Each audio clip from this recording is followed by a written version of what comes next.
Bismillahirrahmanirrahim. Assalamualaikum warahmatullahi wabarakatuh. Salam olahraga, salam pencaksilat. Balik lagi bersama saya Coach Fikri.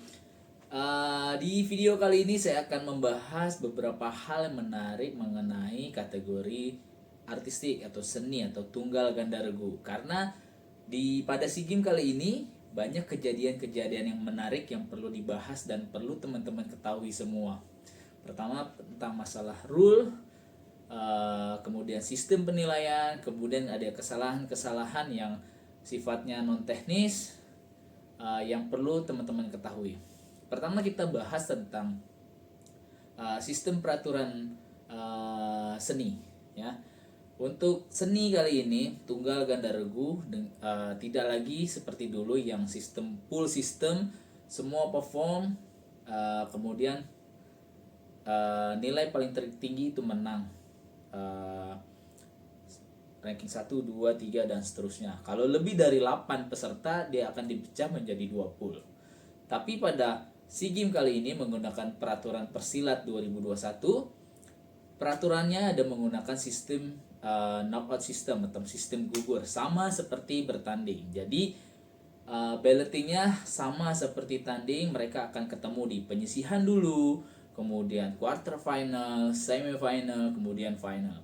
So itu proses tahapan yang harus dilalui untuk di peraturan seni kali ini. Jadi seni tidak hanya langsung final atau penyisihan kemudian final, biasanya 1 atau 2 kali paling banyak. Sekarang mereka harus melalui proses penyisihan, quarter final, semifinal, final, sama macam seperti bertanding dengan gerakan yang macam biasa, tunggal baku, ganda dengan kreativitas sendiri, dan regu gerakan baku.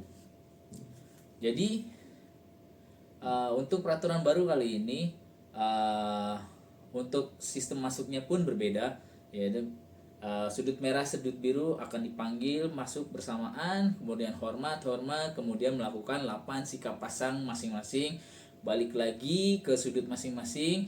Yang pertama akan perform adalah sudut biru dulu. Setelah sudut biru perform selesai, skor keluar. Setelah skor keluar baru sudut merah yang akan perform kemudian. Setelah perform keluar keputusan pemenang. Kedua pesilat akan melihat ke scoreboard, ke layar scoring sambil melihat keputusan pemenang, apakah menang merah atau biru. Kemudian dari scoring system pun sekarang sedikit berbeda. Penilaian kali ini yang dulunya 5 juri sekarang menggunakan 10 juri. 10. Yang dulu adalah poinnya nilai tertinggi dan nilai terendah akan dibuang. 3 juri yang masuk hanya 3 juri di total, itulah hasilnya. Saat ini berbeda. Jadi setiap juri 1 sampai 10 mereka mempunyai poin masing-masing. Ya, dari 10 itu akan diurutkan nilai terkecil sampai nilai terbesar.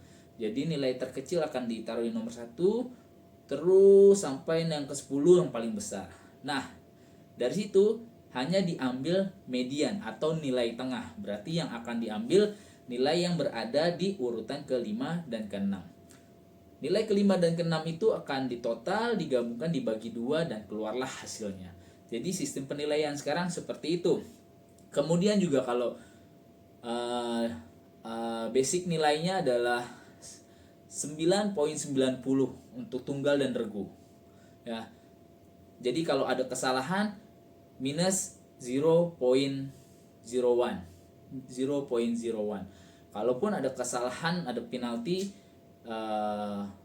katakanlah waktunya lewat atau senjatanya jatuh, itu minus 0.05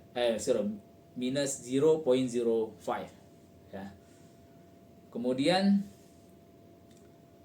untuk ganda dia start pointnya adalah 9.10 ya. Kemudian nanti akan ditambahkan nilai, ada nilai serang belanya, nilai kemantapannya, seperti itu.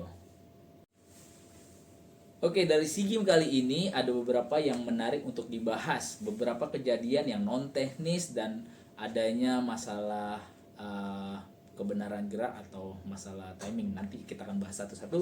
Pertama ya adalah dari tunggal putri Singapura. Tunggal putri Singapura dalam performance-nya saat meletakkan golok pada jurus golok terakhir, dia roll, naruh di weapon stand. Nah, kemudian mengambillah toya. Ketika mengambil toya, toyanya mengenai golok yang berada di weapon stand, kemudian terjatuh. Nah, ternyata untuk rule kali ini, senjata yang mengenai matras atau jatuh ke matras itu akan langsung dikurangi oleh dewan sebanyak 0.05 ya. Yang seharusnya di atas kertas tadinya Singapura bisa menang, karena adanya penalti 0,05 akhirnya kalah daripada Laos. Jadi hal-hal yang non teknis ini yang teman-teman harus mengetahui. Jadi jangan sampai dalam melakukan gerakan mengenai senjatanya yang di atas weapon stand-nya, di kotak senjatanya itu terjatuh. Ya, sangat rugi sekali, karena mungkin rule saat ini bisa dibilang Anda membuat kesalahan maka otomatis akan kalah. Ya. Oke, kejadian berikutnya adalah antara regu putri dari Malaysia dan regu putri Brunei Darussalam. Ya. Malaysia berhadapan dengan Brunei. Ketika itu terjadi samanya poin yang diraih sama, tetapi dilihat keduanya, urutan kedua yang setelah nilai sama, yang dilihat adalah waktu penampilan. Dalam rule waktu yang mendekati 3:00 itu dinyatakan menang ya. Jadi kalau misalkan si A waktunya 2:58, si B 3:01, maka yang 3:01 sudah lewat dari 3:00, maka yang mendekati adalah 2:58. Jadi akan dimenangkan oleh yang performance-nya dengan waktu 2:58. Nah, di kejadian kali ini Malaysia dengan Brunei nilainya sama, tapi waktu penampilan mereka, Malaysia menampilkan dengan performance waktu 3:01, sedangkan Brunei 3:00. Jadi secara peraturan Brunei menang atas Malaysia. Kemudian kejadian selanjutnya adalah hampir sama seperti kasusnya Brunei dengan Malaysia. Saya lupa Filipina dengan siapa, dari mana, entah Thailand atau Vietnam, saya kurang tahu. Jadi nilainya sama, waktu penampilannya sama. Nah, kalau terjadi seperti ini, dilihat dari nilai standar deviasi. Mungkin teman-teman bisa searching atau Google apa itu standar deviasi, bagaimana cara menghitungnya. Oke. Standar deviasi itu sederhananya simpang baku. Jadi jarak antara tiap juri itu poinnya ada rata-ratanya, perbedaannya sekian, 0, sekian.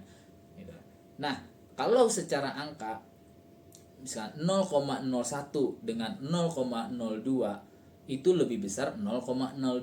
Tapi untuk standar deviasi yang simpang bakunya atau perbedaannya makin kecil, itu malah makin bagus.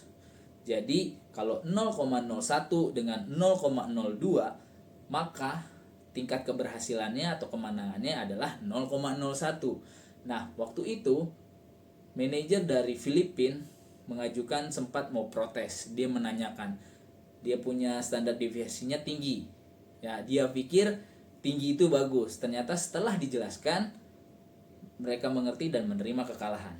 Jadi kalau nilai sama yang pertama, kemudian dilihat waktu penampilan, yang ketiga adalah standar deviasinya. Kemudian ada satu kasus lagi, yaitu di ganda putra. Di ganda putra pesilat dari Thailand, dia melakukan performance sebenarnya sudah cukup bagus dan gerakannya sudah hampir habis.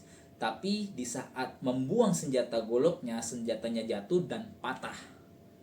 Dan di peraturan baru ini, atau ketika terjadi patahnya senjata atau ketidaksempurnaan dalam senjata, maka didiskualifikasi. Jadi waktu itu Thailand berjumpa dengan Singapura.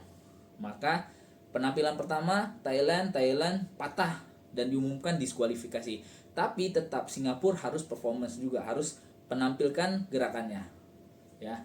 Jangan sampai ada kesalahan. Kalau mungkin dua-duanya patah atau didis, ya berarti nggak ada yang menang masuk final. Secara otomatis yang menunggu di final udah akan otomatis juara. Gitu.